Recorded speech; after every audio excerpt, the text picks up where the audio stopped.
هذا القرآن يوحدنا لطريق الخير يوجهنا الله تعالى أنزله ورسول الله معلم. بسم الله الرحمن الرحيم. فصل في الأمر. الأمر في اللغة قول القائل لغيره افعل، وفي الشرع تصرف الزام الفعل على الغير. یہ فصل امر کے بیان میں کہنے کہ الامر فی اللغت قول القائل لغیرہ افعل. لغت میں امر کہتے ہیں دوسرے سے قائل کا قول افعل. وفی الشرع تصرف الزام الفعل علی الغیر، اور شریعت کے اصطلاح میں امر نام ہے دوسرے پر فعل لازم کرنے کا تصرف. تو یہ مصنف رحمۃ اللہ علیہ یہاں سے امر اور نہیں کے بیان کو شروع کر رہے ہیں. سب سے پہلے انہوں نے امر کی لغوی تعریف کی ہے. لغت میں امر کہتے ہیں قول القائل غیر افعل، یعنی قائل کا اپنے علاوہ کسی دوسرے سے افعل کہنا. افعل یہ عربی زبان کا لفظ ہے اور اس کی معنی آتے ہیں یہ کام تو کر. اور شریعت کے اصطلاح میں امر کہتے ہیں تصرف الزام الفعل علی الغیر، یعنی دوسرے پر تصرف کرنے یعنی فعل کو لازم کرنا. یہ شریعت کے اصطلاح میں اسے امر کہتے ہیں. اس کی مشہور مثال قرآن کریم کے اندر ہے اقیموا الصلاۃ، نماز قائم کرو. تو اس میں جو اقیمو یہ فعل ہے اور اس میں جو بندے ہیں ان پر ایک فعل یعنی نماز کو لازم کیا گیا ہے، اس کا نام امر ہے. وذكر بعض الأئمة أن المراد بالأمر يختص بهذه الصيغة، واستحال أن يكون معناه أن حقيقة الأمر يختص بهذه الصيغة، فإن الله تعالى متكلم في الأصل عندنا، وكلامه أمر ونهي وإخبار واستخبار، واستحال وجود هذه الصيغة في الأصل. واستحال أيضا أن يكون معناه أن المراد بالأمر للآمر يختص بهذه الصيغة، فإن المراد للشارع بالأمر وجوب الفعل على العبد، وهو معنى الابتلاء عندنا، وقد ثبت الوجود بدون هذه الصيغة. أليس أنه وجب الإيمان من لم تبلغ الدعوة بدون ورود السمع؟ قال أبو حنيفة لو لم يبعث الله تعالى رسولا لوجب على العقلاء معرفته بعقولهم، فيحمل ذلك على أن المراد بالأمر يختص بهذه الصيغة في حق العبد في الشرعيات، حتى لا يكون فعل الرسول بمنزلة قوله افعلوا، ولا يلزم اعتقاد الوجوب به. والمتابعة في أفعاله عليه السلام إنما تجب عند المواظبة وانتفاء دلیل الاختصاص. کہہ رہے ہیں وذکر بعض الائمۃ ان المراد بالامر یختص بهذه الصیغۃ. بعض ائمہ نے یہ ذکر کیا ہے کہ امر سے جو مراد ہے یعنی وجوب وہ اسی صیغہ یعنی فعل کے ساتھ خاص ہے. مصنف فرماتے ہیں کہ واستحال ان یکون معناه ان حقیقت الامر یختص بهذه الصیغۃ، اور محال ہے کہ اس کے معنی یہ ہوں کہ امر کی حقیقت طلب فعل اسی صیغے کے ساتھ خاص ہے. فإن الله تعالى متكلم في الأصل عندنا، وكلامه أمر ونهي وإخبار واستخبار، واستحال وجود هذه الصيغة في الأصل. کہہ رہے ہیں کہ اس کی وجہ یہ ہے کہ اللہ تعالیٰ ہمارے نزدیک ازل ہی میں متکلم ہے، اور اللہ تعالیٰ کا جو کلام ہے وہ امر بھی ہے، نہی بھی ہے، اسی طرح اخبار بھی ہے، استخبار بھی ہے، استخبار بھی ہے، اور اس سے کا ازل میں پایا جانا محال ہے. کہنا مستحال أن يكون معناه أن المراد بالأمر للآمر يختص بهذه الصيغة، فإن المراد للشارع بالأمر وجوب الفعل على العبد، وهو معنى الابتلاء عندنا، وقد ثبت الوجوب بدون هذه الصيغة. أليس أنه وجب الإيمان من لم تبلغ الدعوة بدون ورود السمع؟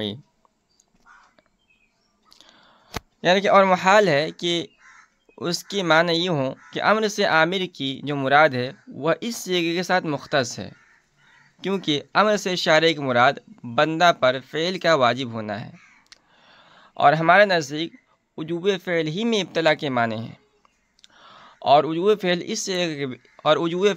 کے بغیر بھی ثابت ہوا ہے۔ کیا ایمان بغیر ورود سماع کے ان لوگوں کو ثابت نہیں ہے جن کو اسلام کی دعوت نہیں پہنچی ہے؟ اس کے بعد ایک مسئلہ ذکر کر رہے ہیں۔ قال ابو حنیفہ رحمہ اللہ لو لم يبعث اللہ تعالی رسولا لوجب على العقلاء معرفته بعقولهم فيحمل ذلك على أن المراد بالأمر يختص بهذه الصيغة في حق العبد في الشرعيات حتى لا يكون فعل الرسول بمنزلة قوله افعلوا ولا يلزم اعتقاد وجوبه والمتابعة في أفعاله الإسلام إنما تجب عند المواظبة وانتفاء دلیل الاختصاص۔ کہ امام ابو حنیفہ رحمۃ اللہ علیہ مسئلہ ذکر کیا ہے کہ اگر باری تعالیٰ کوئی رسول اس دنیا میں نہیں بھیجتے تب بھی عقل مندوں پر اپنے عقلوں کے ذریعے اس کی معرفت واجب ہوتی، لہذا بعض ائمہ کے اس قول کو اس پر محمول کیا جائے گا کہ امر سے جو مراد ہے یعنی وجوب وہ اس صیغے کے ساتھ مختص ہے احکام شرع میں بندے کے حق میں، حتیٰ کہ رسول کا فعل اس کے قول افعلوا کے مرتبے میں نہیں ہوگا، اور فعل رسول پر وجوب کا اعتقاد لازم نہ ہوگا، اور رسول اکرم صلی اللہ علیہ وسلم کے افعال میں مداومت اور دلیل اختصاص کے انتفاع کے وقت واجب ہوگی۔ وذکر بعض الائمۃ ان المراد بالامر یختص بهذه الصیغۃ۔ یہاں سے مصنف رحمۃ اللہ علیہ بعض ائمہ کا ایک مقولہ ذکر کر رہے ہیں، اور وہ یہ ہے کہ شیخ فخر الاسلام بزدوی اور شمس الائمہ سرخسی رحمۃ اللہ علیہ نے یہ بات ذکر کی ہے کہ امر سے جو مراد ہوتا ہے یعنی وجوب وہ صیغہ افعال کے ساتھ خاص ہے، یعنی ان حضرات کے کہنے کا مطلب یہ ہے کہ وجوب صرف صیغہ افعال سے ثابت ہوگا، اس کے علاوہ اور کسی چیز سے ثابت نہیں ہوگا۔ مصنف رحمۃ اللہ علیہ نے ان کے اس مقولے کو ذکر کرنے کے بعد اس پر دو اعتراض کیے ہیں۔ پہلا اعتراض واستحال ان یکون معناه سے کیا ہے، جس کا خلاصہ یہ ہے کہ بعض ائمہ کی عبارت ان المراد بالامر یختص بهذه الصیغہ، اگر اس کا مطلب نکالا جائے کہ امر کی حقیقت یعنی طلب فعل اس صیغے کے ساتھ خاص ہے، یعنی طلب فعل اس صیغے کے بغیر موجود اور متحقق ہی نہیں ہو سکتا ہے، تو یہ مطلب مراد لینا بالکل محال ہے، کیونکہ ہم علماء اہل سنت والجماعت کا یہ عقیدہ ہے کہ باری تعالیٰ عالمی ازل ہی سے متکلم ہے، یعنی ازل ہی سے ان کے لیے صفت کلام ثابت ہے، شرح قواعد کے اندر تفصیل کے ساتھ پڑھیں گے، اور اللہ تعالیٰ کا کلام یہ مختلف صنعتوں پر مشتمل تھا، اس کے اندر امر بھی تھا، نہی بھی تھا، اخبار بھی تھا، استخبار بھی تھا، یعنی وہ اپنے کلام کے ساتھ عامر بھی ہے، ناہی بھی ہے، مخبر بھی ہے۔ تو حقیقت امر یعنی طلب فعل کا جو صیغہ ہے افعال، اگر اس کے ساتھ یعنی افعال کے ساتھ خاص ہونے کا مطلب یہ نکالا جائے کہ یہ صیغہ بھی ازل میں موجود ہو، کیونکہ باری تعالیٰ کا ازل میں صفت کلام کے ساتھ متکلم ہونے کا مطلب یہ ہوگا کہ انہوں نے ازل میں فعل طلب کیا ہے، اور بقول آپ کے طلب فعل یہ صیغہ افعال کے بغیر موجود اور متحقق نہیں ہو سکتا ہے، لہذا صیغہ افعال کا بھی عالمی ازل میں پایا جانا ضروری ہوگا، حالانکہ صیغہ افعال اور دوسرے صیغے کا عالمی ازل میں پایا جانا محال ہے، اس لیے کہ صیغے حروف اور اصوات سے مرکب ہونے کی وجہ سے حادث ہیں، اور ازلی چونکہ حدث کے منافی ہے اس لیے جو چیز حادث ہوگی وہ ازلی نہیں ہو سکتی ہے، یعنی اس کا عالم ازل میں ہونا محال ہے۔ اور جو چیز محال کو مستلزم ہوتی ہے وہ چونکہ خود محال ہوتی ہے، اس لیے حقیقت امر اور طلب فعل کا صیغہ فعل کے ساتھ خاص ہونا بھی محال ہے۔ دوسرا اعتراض مصنف نے واستحال ایضاً سے کیا ہے، جس کا حاصل یہ ہے کہ اگر بعض ائمہ کے مذکورہ قول کا مطلب یہ ہے کہ امر سے عامر یعنی شارع کی جو مراد ہے وہ اس صیغہ یعنی صیغہ فعل کے ساتھ خاص ہے، مطلب یہ کہ شارع کی مراد صرف اس صیغے سے حاصل ہوگی، اس کے علاوہ سے حاصل نہیں ہوگی، تو یہ مطلب بیان کرنا بھی غلط ہے، کیونکہ امر سے شارع کی مراد وجوب فعل علی العبد ہوتا ہے، یعنی شارع جب امر کرتا ہے تو اس کی مراد یہ ہوتی ہے کہ مامور بھی، مثال کے طور پر نماز کو لے لیجیے، یہ بندے پر واجب ہے۔ اتنی بات ذکر کرنے کے بعد مصنف رحمۃ اللہ علیہ نے جملہ معترضہ کے طور پر یہ فرمایا ہے کہ بندے پر فعل کا واجب ہونا ہی ہمارے نزدیک ابتلاء و تکلیف ہے، یعنی بندے کو مکلف کرنا اور اس کو آزمائش میں ڈالنا، اسی کا نام ہے کہ بندے پر فعل واجب کر دیا جائے، کیونکہ صاحب شریعت بندے پر فعل واجب کر کے اس کو اس طرح آزماتا ہے کہ اگر وہ اس فعل کو انجام دے گا تو اس پر وہ ثواب کا حقدار ہوگا، اور اگر انجام نہیں دے گا تو اس کو عذاب دیا جائے گا۔ خلاصہ یہ ہے کہ امر سے شارع کی مراد یہ ہے کہ بندے پر فعل واجب ہو، لیکن ہم دیکھتے ہیں کہ وجوب فعل اس صیغہ یعنی صیغہ فعل کے بغیر بھی ثابت ہو جاتا ہے۔ چنانچہ اگر کوئی آدمی پہاڑوں کی چوٹیوں پر اور بلندیوں پر رہتا ہو اور ایک زمانہ وہاں اس کو گزرا اور کوئی نبی یا غیر نبی اسلام کی دعوت لے کر اس کے پاس نہیں پہنچا تو اس شخص پر ایمان واجب ہے، بشرطے کہ اس کو غور و فکر کرنے کا وقت ملا ہو۔ حضرت امام ابو حنیفہ رحمۃ اللہ کے قول سے بھی ہماری تائید ہوتی ہے۔ امام ابو حنیفہ رحمۃ اللہ نے مسئلہ ذکر کیا ہے کہ اگر بالفرض اللہ تعالیٰ کوئی رسول نہ بھیجتے تو عقلاء پر اپنی عقلوں کے ذریعے اللہ کی معرفت حاصل کر کے اس پر ایمان لانا واجب ہوتا۔ تو یہ بات ثابت ہو گئی کہ وجوب اس صیغے کے بغیر بھی ثابت ہو جاتا ہے،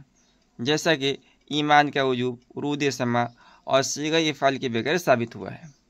اور جب معاملہ ایسا ہے تو یہ کہنا کیسے درست ہوگا کہ امر سے عامر کی جو مراد ہے یعنی وجوب وہ اس صیغہ یعنی صیغہ فعل کے ساتھ خاص ہے۔ یہ بات یہاں پوری ہوئی۔ اس کے بعد فیحمل ذالک سے مصنف رحمۃ اللہ علیہ نے اس دوسرے اعتراض کا جواب دیا، اور اس کا حاصل یہ ہے کہ بعض ائمہ کے قول کو اس پر محمول کیا جائے گا کہ مراد امر یعنی وجوب اس صیغے کے ساتھ احکام شرعیہ فرعیہ میں بندے کے حق میں خاص ہے، نہ تو عقائد میں خاص ہے اور نہ شارع کے حق میں خاص ہے، یعنی کسی چیز کو واجب کرنے میں شارع اس صیغے کا محتاج نہیں ہے، اور نہ مسائل اعتقادیہ مثال کے طور پر ایمان کا وجوب ثابت ہونے میں اس صیغے کی ضرورت ہے۔ خلاصہ یہ کہ مصنف کے اس جواب سے بات ثابت ہو گئی کہ احکام شرعیہ فرعیہ میں بندے کے حق میں امر کی مراد یعنی وجوب اس صیغے کے ساتھ خاص ہے،